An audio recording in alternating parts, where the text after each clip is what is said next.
ठाण्यात पुण्यश्लोक अहिल्यादेवी होळकर यांच्या पुण्यतिथीनिमित्त घाट माहिती फलकाचे उद्घाटन करण्यात आले।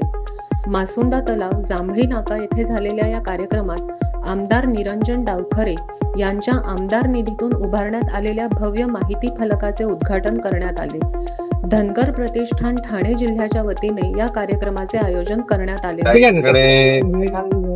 पुण्यश्लोक अंजलीसाठी या इकडे जो भक्तीचा एक दस्त या इकडे उभा केलेला आहे। निश्चितपणे ठाणेकरांसाठी हा तलावपाळीचा परिसर हा एक आपुलकीचा, एक आठवणींचा आणि मानाचा स्थान आहे।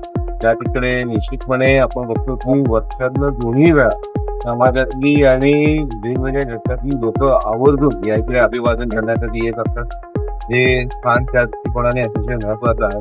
त्याचबरोबर 1988 साली डावखरे साहेबांच्या हस्ते या इकडे पुण्यश्लोक अहिल्यादेवींचं या इकडे अनावरण करण्यात आलं होतं आणि आज या इकडे या दत्तचं मला माझ्या निधीमध्ये माध्यमांनी करण्याची संधी समाजाच्या वतीने भेटली। मी खरंच स्वतःला भाग्यवान समजतो की समाजाने ही संधी दिली, त्याच्यासाठी मी मनापासून समाजाचे आभार मानतो।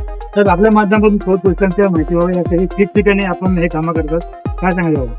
आपल्या भावी पिढीला आपला इतिहास माहिती असला पाहिजे आणि ज्याचा इतिहास हा उज्ज्वल असतो हे ज्याच्या पुढच्या पिढीला माहिती असेल त्या पुढच्या पिढीचं तेव्हाच जाऊन भविष्य उज्ज्वल होईल। त्याच्यामुळे इतिहासाची आठवण करून देण्याचं काम निश्चितपणे या माध्यमाने आणि आठवण करून प्रेरणा देण्याचं काम या माध्यमाच्या माध्यमाने हे असं विश्वास।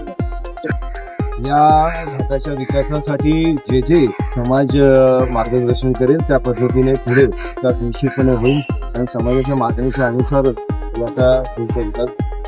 आज पुण्यश्लोक अहिल्यादेवी होळकर यांची तारखेप्रमाणे आज पुण्यतिथी आहे आणि त्यानिमित्त आमदार निरंजन डावखरे यांच्या आमदार निधीतून या ठिकाणी सुंदर असा पुण्यश्लोक अहिल्यादेवी होळकर घाट आहे। हा या घाटाची संपूर्ण जी अहिल्यादेवींची माहिती आहे ते माहितीचा फलकाचं आज उद्घाटन डावखरे साहेबांच्या हस्ते या ठिकाणी झालेलं आहे।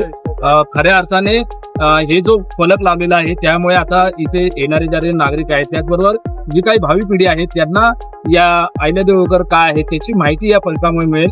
त्यामुळे मी डावखरे साहेबांचं मनापासून या ठिकाणी आभार व्यक्त करतो की त्यांनी आम्ही जी काही मागणी केली होती त्या मागणीला त्यांनी पाठबळ दिलं आणि आज खऱ्या अर्थाने ते मूर्त स्वरूपात या ठिकाणी आलेलं आहे।